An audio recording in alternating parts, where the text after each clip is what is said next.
सदगुरु कबीर कहते हैं, बोनई बदरिया परिगौ संझा, अगुआ भूला बनखंड मंझा। पिय अंते धन अंते रहई, चौपरी कामरी माथे गहई। फुलवा भार न ले सका, कहे सखियन सो रोय। ज्यों ज्यों भीजे कामरी त्यों त्यों भारी होय। कि जिस प्रकार ये बाहर के बादल हैं और जब बादल आ जाते हैं तो बारिश शुरू हो जाती है, इसी प्रकार मनुष्य के मन में अज्ञान और भ्रम के बादल आ गए और अंतःकरण में घोर अंधेरा छा गया। विविध शास्त्रों की वाणियों के जंगल में पथ प्रदर्शक गुरु लोग स्वयं ही रास्ता भटक गए। जिस प्रकार बाहर बादल छा जाने से कभी कभी अंधेरा छा जाता है और कुछ बारिश की बूंदें गिरने लगती हैं, इस कारण से यात्रियों को बड़ी दिक्कत होती है जो लोग यात्रा करते हैं। साहब कहते हैं इसी प्रकार मनुष्य के जीवन में अज्ञान और भ्रम का बादल आ गया है। भ्रम का बादल यह है कि जो नहीं है उसे मान करके उसके पीछे भागना, और अज्ञान यह है कि जो सत्य नहीं है उसी के पीछे दौड़ना। साहब कहते हैं इसी तरह मनुष्य अज्ञान और भ्रम के बादल में पड़ा हुआ है। चारों तरफ अज्ञानता है, भ्रम है और उसी का पसारा है, उसी में मनुष्य दौड़ता है। दूसरा कुछ उसे मिलता ही नहीं। यथार्थ सत्य की तरफ आदमी का मन नहीं जाता। जहाँ भ्रम है, आप देख लीजिए, जहाँ भी भ्रम है वहाँ भीड़ लगी है। थोड़ा सा भ्रम की बात कर दीजिए, भीड़ खड़ी हो जाएगी। लेकिन सत्य कहने पर, यथार्थ कहने पर लोग दूर भागते हैं। यह पूरा संसार भ्रम का मेला है। साहब तो कहते हैं भ्रम बढ़ाती हूँ लोक में, भ्रम मढ़ा सब गांव। वे कहते तीनों लोक में भ्रम फैला हुआ है। और सबसे गजब की बात यह है कि इस भ्रम के रास्ते में, इस अज्ञान के अंधकार में, ये जो धर्म गुरु हैं विभिन्न शास्त्रों की वाणियां लेकर खुद ही भटक भी गए और लोगों को भटका भी दिए। नेता लोग की वाणी से ज्यादा भरोसा लोग धर्मगुरु की वाणी पर करते हैं।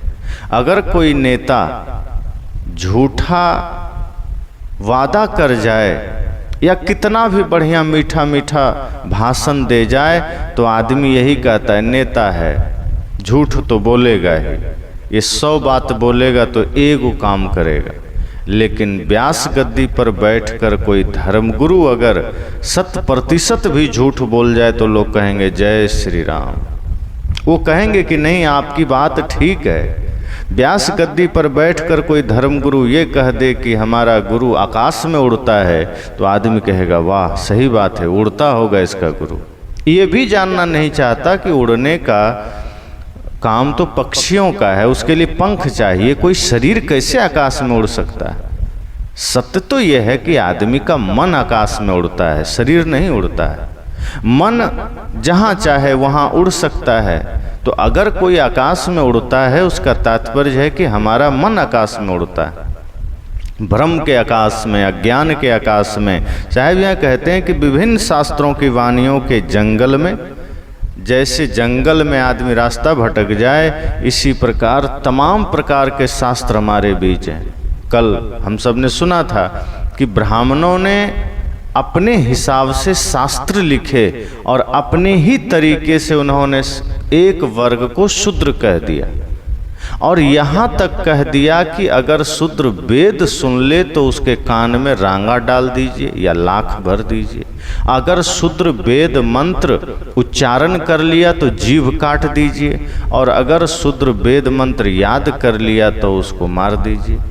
ये तक शास्त्र में लिखा गया। और कौन लिखा? ब्राह्मणों ने ही लिखा। तो साहब कहते हैं इस धरती पर ये सारा खेल कुकर्म ब्राह्मण पुरोहितों का ही है। उन्होंने ही अपने को ऊंचा मान लिया, खुद से शास्त्र में लिख करके हम ही बड़े हैं, किसी दूसरे ने नहीं कहा। खुद कह दिया कि हम ब्रह्मा के मुख से पैदा हुए, या विराट भगवान के मुख से पैदा हुए, या हम गायत्री छंद से पैदा हुए। साहब ने कहा आदमी माता पिता से पैदा होता है, कोई छंद से पैदा होगा?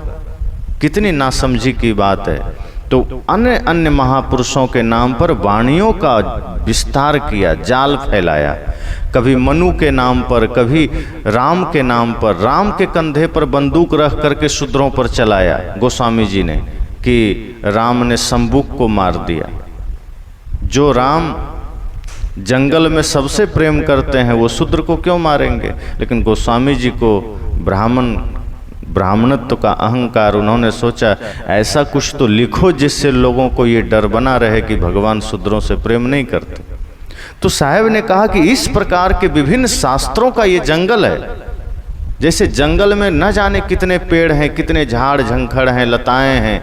कई बार घनघोर जंगल में आदमी उलझ जाता है, पता ही नहीं चलता मार्ग क्या है। साहब कहते हैं ये अज्ञानता का जो जंगल है, ये विभिन्न शास्त्रों का जो जंगल है, इसमें पथ प्रदर्शक गुरु लोग स्वयं भटक गए। जैसे कोई रास्ता दिखाने वाला आदमी हो, वो हमें रास्ता दिखा रहा है, आगे आगे जा रहा है, और जाते जाते वही रास्ता भूल जाए तो क्या होगा? राही का तो और मामला खराब हो जाएगा।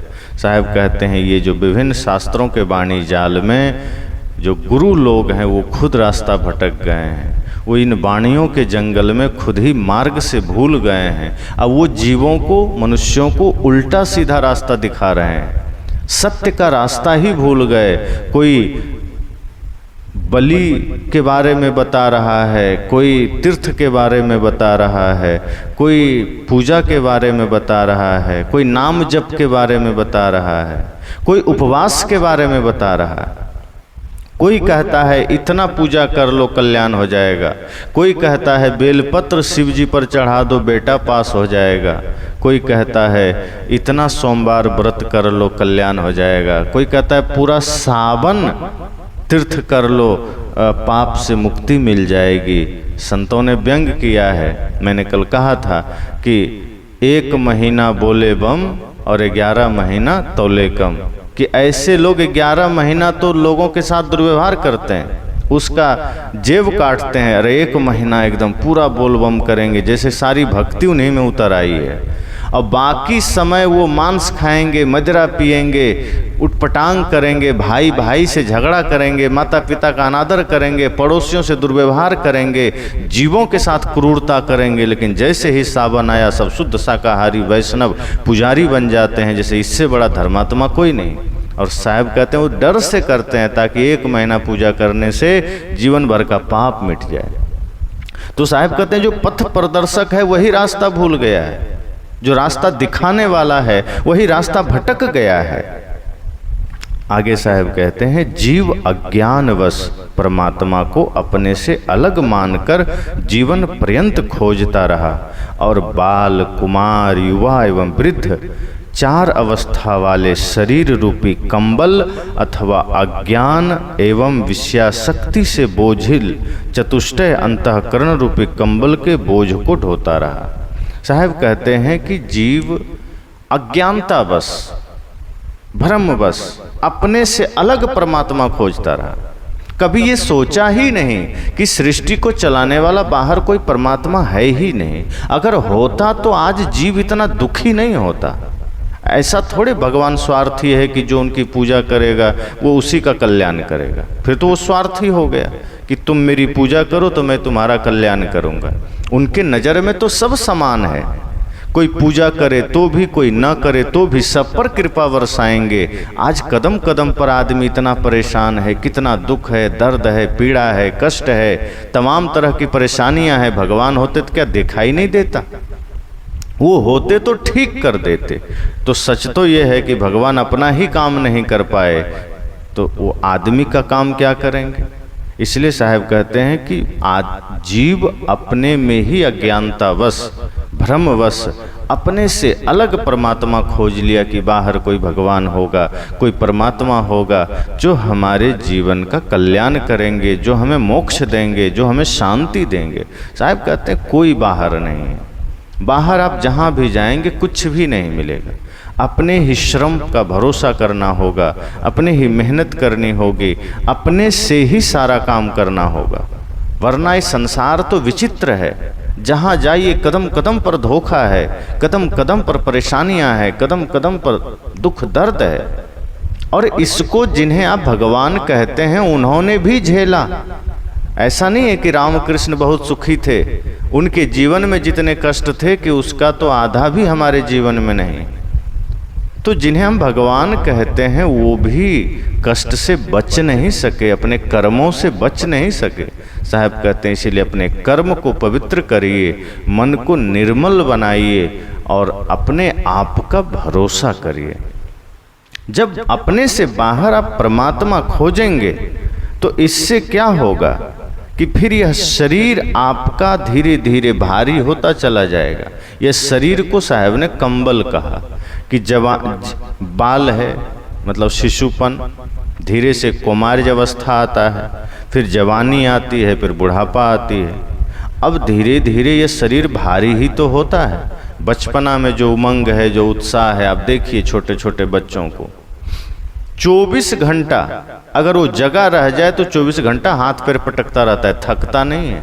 अगर किसी जवान आदमी को कह दिया जाए कि जैसे जैसे ये छोटा बच्चा कर रहा है वैसे तुम करो, 2 घंटा में थक जाएगा, वो नहीं कर पाएगा। छोटे बच्चे को आप देखिए कभी स्थिर नहीं रहता है।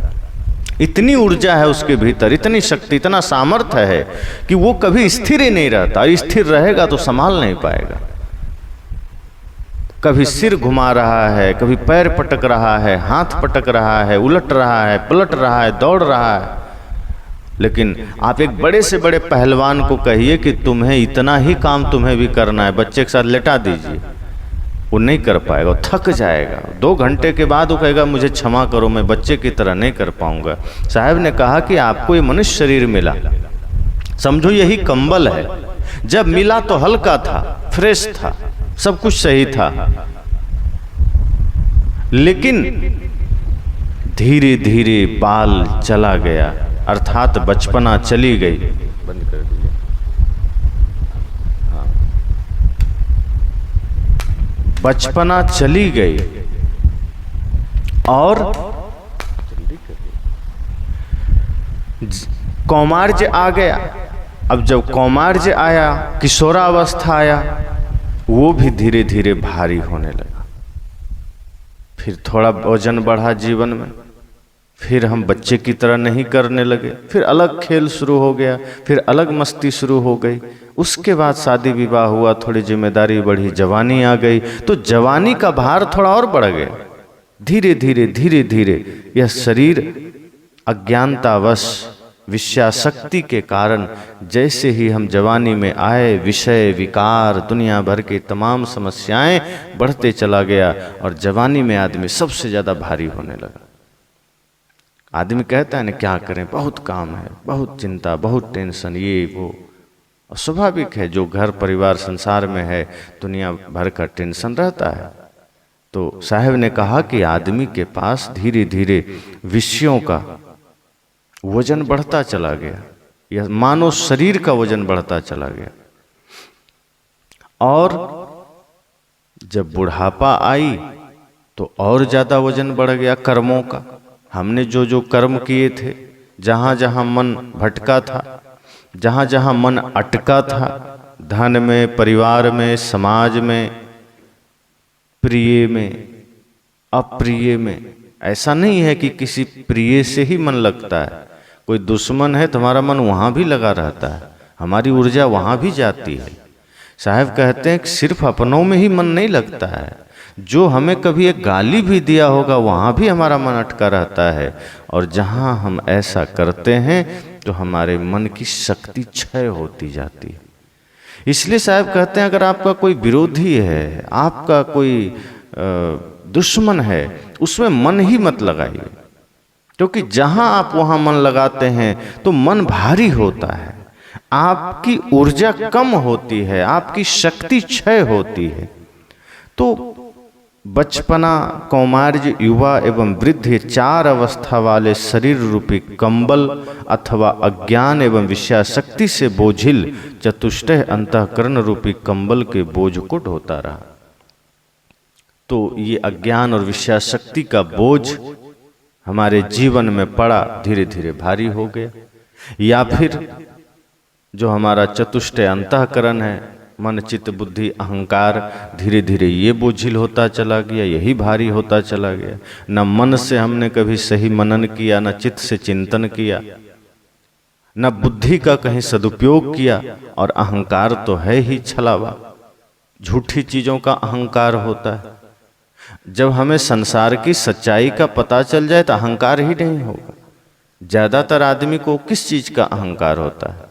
नाम का, कि मेरा बड़ा नाम है, या रूप का, कि मेरा सुंदर रूप है, या फिर ज्ञान का, या धन का, बल का। साहब कहते हैं इसमें से कोई भी अस्थाई है क्या?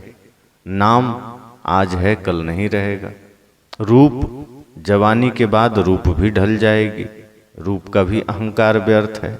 धन आज है कल नहीं रहेगा, अरे कोई नहीं लेगा तो बच्चे ही ले लेंगे, फिर तुम्हें ही तरसाएंगे। साहब कहते हैं कितना हो बड़ा धनपति हो, जब बुढ़ापा आती है तो बच्चे 1-1 रुपया के लिए तरसा देते हैं, फिर मांगना पड़ता है। आपने करोड़ों कमाया, लेकिन जैसे ही बुढ़ापा आएगी समझ जाइए कि वही बच्चे फिर आपको 1-1 रुपये के मोहताज बना देंगे। तो राजा से रंक हो गए कि नहीं? इसी प्रकार साहब कहते हैं पद भी चला जाता है, पद का भी अहंकार व्यर्थ है, धन का भी अहंकार व्यर्थ है, रूप का भी अहंकार व्यर्थ है। तो ये सारी चीजों का बोझ हम अपने जीवन पर लाद लेते हैं और यह जीवन बोझिल हो जाता है, भारी हो जाता है। जैसे कंबल पर पानी पड़ते जाए तो कंबल भारी हो जाता है। सूखा कंबल है तो आप 5-10 कंबल एक साथ उठा लेंगे, लेकिन एक ही कंबल पर धीरे धीरे पानी गिरता चला जाए, भरता चला जाए, तो वही कंबल भारी हो जाता है, फिर अकेला उठाना भी मुश्किल हो जाता है एक कंबल को भी। साहब कहते इसी तरह से हमारा जीवन है। तमाम तरह की बुराइयों का भार बढ़ गया, तमाम तरह की विषयाशक्ति से यह जीवन बोझिल हो गया, हमारा मन बोझिल हो गया, हमारा चित्त बोझिल हो गया, हमारी बुद्धि बोझिल हो गई। अब उसी का भार उठाया नहीं जाता, क्योंकि हमने कुछ पुण्य किया ही नहीं। पाप बहुत भारी होता है, उसके तले ही इंसान दब जाता है। एक छोटा सा भी पाप है वो हमें दबा देता है, पर हम कभी समझ नहीं पाते कि इस छोटे से जीवन में हम इतना पाप करते क्यों हैं, जो हमें ही दबा दे। साहब कहते हैं पाप कभी भी आपको हल्का नहीं रहने देता, वो कहीं ना कहीं दबाते चला जाता है। लेकिन पुण्य एक छोटा सा भी हो, निष्काम भाव से, कोई कामना ना हो। साहब कहते हैं अगर आप जीवन में कोई पुण्य करना चाहते हैं तो सबसे पहली बात कोई कामना मत रखिए। भूखे को आपने भोजन दिया, किसी को 1 रुपया दिया, किसी को कुछ भी आपने दिया। साहब कहते हैं अक्सर क्या होता है कि आदमी जब कुछ देता है तो कामना कर लेता है कि बदले में हमको सही फल मिलेगा, इसका सही पारितोषिक मिलेगा, इनाम मिलेगा। साहब कहते हैं अगर आपने थोड़ा सा कुछ दान किया और बदले में कुछ अच्छा चाह लिया, बदले में कुछ फल की कामना कर लिया, तो आपका किया गया पुण्य वहीं खत्म हो जाता है। अपने बच्चों से भी अपेक्षा नहीं करें। यह साहब कहते हैं कि अगर बच्चे का भी आप सेवा कर दिए, कुछ दे दिए, कुछ पालन पोषण कर दिए, उसको समर्थ बना दिए, तो आप इतना सोचे कि मैं एक पिता हूँ, मेरा धर्म था, मेरा दायित्व था, मैंने किया, वो करे ना करे उसकी बात मुझे कुछ नहीं चाहिए। साहब कहते फिर आप देखिए कि अगर यह भाव मन में आ गया तो आपको मिलने लगेगा खुद ही, फिर आपको बच्चे देने लगेंगे। लेकिन जब चाहेंगे तो नहीं मिलेगा। संसार ऐसा ही, आप कुछ लेना चाहिए तो दूर भागेगा, छोड़ना चाहिए तो दौड़ के आएगा। माया का यही रूप है कि जितना माया को पकड़ेंगे वो दूर भागेगी, और जितना छोड़ेंगे उतना आपके चरणों में आएगी। तो इसलिए साहब ने कहा कि यह शरीर पता नहीं कब विनश जाए, यह भारी हो रहा है, थोड़ा थोड़ा पाप, थोड़ा थोड़ा अपराध, थोड़े थोड़े बुरे कर्म से हमारा जीवन भारी होता चला जाता है और हम सजग नहीं हो पाते, हम सावधान नहीं हो पाते। हमारा जीवन धीरे धीरे धीरे धीरे बुढ़ापा में चला आता है, भारी हो जाता है। साहब इसलिए आगे कहते हैं कि जब शरीर में बुढ़ापा आ घेरता है और अंग जर्जर हो जाते हैं, तब फूल का भी भार लेना कठिन हो जाता है। जब इतनी बुढ़ापा और इतना जर्जर अवस्था आ जाए कि हम अपना शरीर का भार भी उठाना मुश्किल हो जाए, हाथ भी नहीं उठता, ऐसे समय में कोई फूल भी रख दे हाथ पर तो हमें भारी महसूस होता है। एक समय होता है जब आदमी कुंटल कुंटल देह पर उठा लेता है, पर एक समय ऐसा भी आता है जब अपना हाथ भी उठाना मुश्किल होता है। उस पर एक फूल रख दिया जाए, साहब कहते हैं, वो भी कठिन हो जाता है।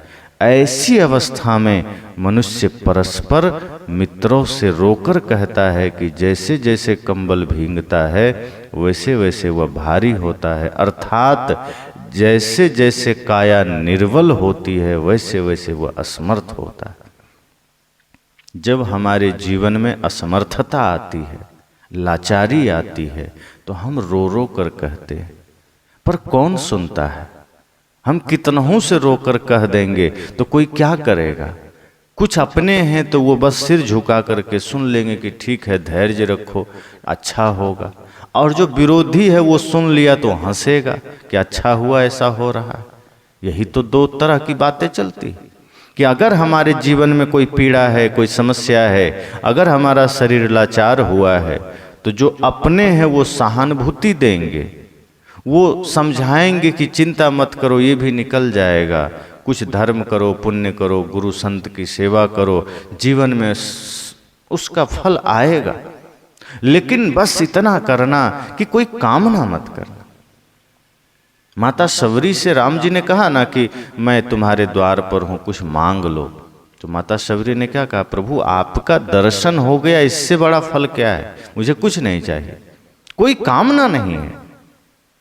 भक्ति ऐसी हो, सेवा ऐसी हो जिसमें कोई कामना नहीं है, कोई स्वार्थ, कोई मांग नहीं है कि हमने किसी को एक गिलास पानी दिया तो ये नहीं कि हमें भी एक गिलास पानी मिले। नहीं, मुझे भूखा भी रहना पड़े कोई बात नहीं, पर मुझे इसके बदले कुछ नहीं चाहिए। मैंने जो किया वो मेरा धर्म था, मेरा कर्तव्य था, मेरा दायित्व था, मैंने किया, बदले में मुझे नहीं चाहिए। जिस दिन यह भाव आ गया उस दिन हमें मिलना शुरू हो जाता है। और जब तक हम यह भाव नहीं रखते हैं, फिर हम चाहे करोड़ों कुछ कर दें, तो होता क्या है कि जहां बदले में मांग है, चाह है, तो बदले में फिर मिलता नहीं, वो हमारा पुण्य चला जाता है, क्षीण हो जाता है। इसलिए साहब कहते हैं शरीर निर्बल हो रहा है, हमारे जीवन में लाचारी आ रही है।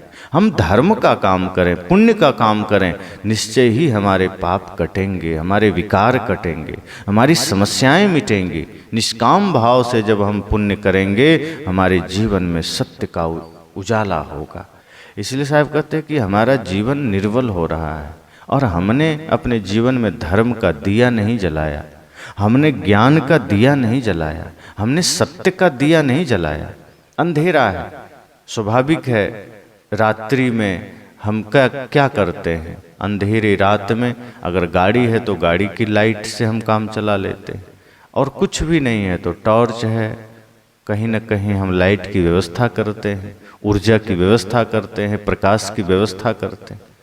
साहब कहते हैं इसी तरह जीवन में भी तो अंधेरा आ रहा है। धीरे धीरे न जीवन में भक्ति है, न प्रेम है, न सत्य है, न गुरु संतों के प्रति कोई सेवा का भाव है। धीरे धीरे अंधेरा ही तो आ रहा है, अज्ञानता का, विकार का, मोह का, लोभ का, ईर्ष्या का, द्वेष का, कामना का, ये अंधकार हमें घेर रहा है।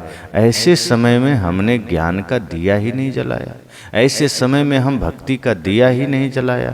साहब कहते हैं संसार का आप लाख विस्तार कर लीजिए, पूरी दुनिया पर राज कर लीजिए, पर जिस दिन मृत्यु आकर खड़ी होगी आपका हाथ खाली होगा, कुछ भी नहीं होगा, और वो साथ भी नहीं देगा। फिर आप जर्जर होंगे, आपका शरीर जर्जर होगा, आपका मन जर्जर होगा।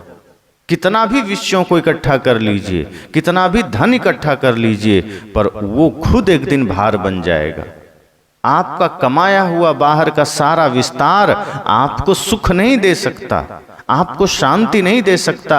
एक दिन संसार खुद आपके लिए वजन बन जाएगा, भारी बन जाएगा, और उसका ही भार हमें उठाना मुश्किल हो जाएगा। इसलिए साहब ने कहा कि नहीं, धर्म की कमाई करिए, पुण्य की कमाई करिए, वो इतना हल्का होता है कि वो आपको भवसागर पार करा देगा, वो आपको दुख से मुक्ति दे सकता है। इसलिए साहब ने इस पद में कहा, बोनई बदरिया परिगौ संझा, अगुआ भूला बनखंड मंझा। कि जैसे लोग जा रहे हैं जंगल में और सांझ हो गई, बोनई बदरिया, बादल छा गए, संध्या हो गई और धीरे धीरे बरसने भी लगा, और जो अगुआ था, जो हमें रास्ता दिखाने वाला था, वो बेचारा रास्ता भूल गया। पिया अंते धन अंते रही, चौपरी कामरी माथे गहई। साहब ने कहा कि जो पिया का धन था, जो अपना आत्मचेतन धन था, उससे हम विमुख हो गए, उससे हम भटक गए। अज्ञानता बस परमात्मा को अपने से अलग मान लिए, भगवान को हम अलग खोजने लगे और जीवन पर्यंत हम उसे खोजते रहे बाहर ही। पिया अंते धन अंते रही, चौपरी कामरी माथे गहे। साहब कहते हैं फिर हम अज्ञानतावश परमात्मा को अपने से अलग मानकर जीवन पर्यंत हम उसे खोजते रहे, और चौपरी कामरी माथे गहई। इसका साहब कहते हैं कि ये जो हमारा बाल, कुमार, युवा एवं वृद्ध, चार अवस्था वाले शरीर रूपी कंबल अथवा अज्ञान एवं विषयाशक्ति से बोझिल चतुष्टय अंतःकरण रूपी कंबल को के बोझ को ढोता रहा। चौपरी कामरी माथे गहई। चौपरी अर्थात चतुष्टय अंतःकरण, या फिर हमारा जो ये बचपना है, किशोरा है, जवानी है, वृद्धावस्था, ये चार अवस्था के शरीर को हम माथे पर ढोते रहे, वजन ढोते रहे, या फिर चतुष्टय अंतःकरण जिसमें विषयाशक्ति का भार चढ़ गया, अज्ञानता का भार चढ़ गया, कामना का भार चढ़ गया, वासना का भार चढ़ गया, हम उसे ढोते रहे। और आगे साहब कहते फुलवा भार न ले सके, लेकिन हुआ क्या कि जब शरीर जर्जर हो गया तो फूल का भी भार भारी पड़ने लगा, वो भी हमें ज़्यादा लगने लगा। तब हम कहे सखियन सो रोए, फिर हम दूसरों से रोकर कहते हैं कि क्या करें, बड़ी कठिन स्थिति हमारी हो गई, बड़ा कठिन समय हमारा आ गया, हम तो फूल का शरीर भार भी उठा नहीं पा रहे हैं। कहे सखियन सो रोए, ज्यों ज्यों भींजे कामरी त्यों त्यों भारी होए। साहब कहते हैं जैसे जैसे यह शरीर निर्बल हो रहा है, जैसे जैसे यह कंबल में विषयाशक्ति का छींटे पड़ रहे हैं, जैसे जैसे अज्ञानता से यह शरीर भींग रहा है, वैसे वैसे यह निर्बल हो रहा है। विषयाशक्ति से शरीर सबल नहीं होता है, भोग से शरीर निर्बल होता है, अज्ञानता से हमारा मन निर्बल होता है। फिर हम उसे ज्ञान, ध्यान, शांति में नहीं लगा सकते, फिर हमारा शरीर योग में नहीं लग सकता। कई बार ऐसा होता है कि जैसे पेड़ में आप पानी डालिए तो पेड़ हरा भरा हो जाएगा, लेकिन उसी पेड़ में कई बार लोग गर्म पानी डाल दिया तो वो मर जाता है। तो पेड़ में पानी डालने से तो हरा भरा हो गया, पर साहब कहते हैं कि हमारे जीवन में विषयाशक्ति का जल जब पड़ रहा है तो हम हरा भरा नहीं हो रहे हैं, हम मुरझा रहे हैं, हमारा शरीर निर्बल हो रहा है, सबल नहीं हो रहा है। दूध पीने से शक्ति आ जाएगी, पर शराब पीने से क्या होगा, निर्बलता आएगी। इसी तरह से यह विषयाशक्ति जैसे जैसे उसका भार हम ले रहे हैं, जैसे जैसे अज्ञानता का भार ले रहे हैं, जैसे जैसे नासमझी का भार ले रहे हैं, हमारा शरीर निर्बल हो रहा है, हमारी काया असमर्थ हो रही है। फिर न यह धर्म कर सकता है, न योग कर सकता है, न भोग कर सकता है। साहब कहते हैं भोग और योग भी तो तभी होगा जब शरीर में शक्ति होगी। अब हमने इतना पाप कर लिया, इतना अज्ञानता फैला लिया, इतना अंधकार में हमने जीवन को बिता दिया कि न तो अब भक्ति हो रही है, न हम भोग ही कर पा रहे हैं, न योग हो रहा है, न भोग, न सत्य, न झूठ, कुछ नहीं। अब एकदम काया निर्बल पड़ी है, लाचार पड़ी है। इसलिए साहब कहते हैं सांझ हो गई है, जीवन की संध्या हो गई, आयु का अंतिम पड़ाव है। कौन जानता है कब विदाई हो जाए, कौन जानता है कब यहाँ से बिछुड़ना हो जाए। इसलिए ऐसे पथ प्रदर्शक की शरण में जाइए जो जंगल में खुद रास्ता न भटक जाए, जो खुद संसार में बंधा ना हो, जो खुद अज्ञानता में चिपका ना हो। हम तो ऐसे संत सद्गुरु से दूर भागते हैं जो हमें सत्य का ज्ञान देते हैं। हम तो भ्रमिकों के पास चले जाते हैं, ढोंगी पाखंडियों के पास चले जाते हैं, जो छलते हैं, जो कहते हैं नाम जप से कल्याण हो जाएगा, जो कहते हैं मंत्र जाप से कल्याण हो जाएगा, जो कहते हैं कि हम तुमको स्वर्ग मोक्ष दे देंगे। साहब कहते हैं ऐसे पथ प्रदर्शक से बचिए जो खुद ही रास्ता भटक गया है। ऐसे पथ प्रदर्शक से दूर भागिए जो खुद ही अज्ञानता में जी रहा है। अब जिसको खुद रास्ता मालूम नहीं है, सोचिए कि वो कितना भटकाएगा जीव को। जो खुद रास्ता भूल गया वो कितने लोगों को भटका देगा। इसलिए तो मैंने कहा कि नेता जितना झूठ बोलता है उससे ज़्यादा धर्मगुरु झूठ बोलते हैं। वो व्यास गद्दी में बैठकर वो कहेंगे कि राजा सगर को 60,000 बच्चे पैदा हुए उसकी पत्नी को, और आदमी मान लेता है। 1 2 4 कहे तो बात समझ में आती है, 60,000 बच्चे किसी स्त्री को एक बार में कैसे पैदा हो जाएंगे? ये बिल्कुल झूठी बात है, शास्त्र में लिखा है। आदमी कहता है किताब थोड़े झूठ होगा, अरे लिखने से थोड़े कुछ सत्य हो जाता है। शास्त्र में लिखा है, धर्मगुरु कहते हैं कि रथ के पहिए से समुद्र बन गया, कि रथ का पहिया जिधर जिधर से निकला जहां धंसा समुद्र बन गया। कितनी मूर्खतापूर्ण बात है, इतना विशाल समुद्र रथ के पहिए से बन जाएगा। शास्त्र में लिखा है राजा प्रियव्रत 11 अरब वर्ष राज्य किए। 100 वर्ष 150 वर्ष तक चलो बात समझ में आती है, 11 अरब वर्ष कोई आदमी कैसे जिएगा? वेद में भी ऋषियों ने कहा कि जीवेम शरदम शतम, कि हम 100 वर्ष जीने की कामना करते हैं। वेद के ऋषि उदार हैं, वो नहीं कहते कि हम लाख वर्ष जीने की कामना करते हैं। इसका मतलब है कि 100 वर्ष की आयु ही शरीर के लिए माना गया और उतना ही लोग जीते थे। इसलिए वेद के ऋषि ने भी कहा कि हम 100 वर्ष जीने की कामना करते हैं।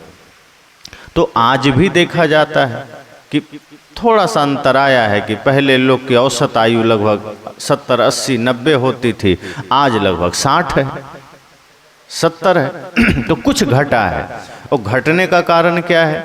खान पान, वातावरण, रहन सहन। पहले शुद्ध भोजन करते थे, थोड़ा ही करते थे, आज हर चीज़ अशुद्ध हो गया। हमारा एक भी भोजन शुद्ध नहीं है। जो भी चावल दाल आटा हम खाते हैं वो सब यूरिया डीएपी कीटनाशक से उपजाया हुआ है। अब जो इतना जहर से उपजाया हुआ हो शरीर को क्या रक्षा करेगा?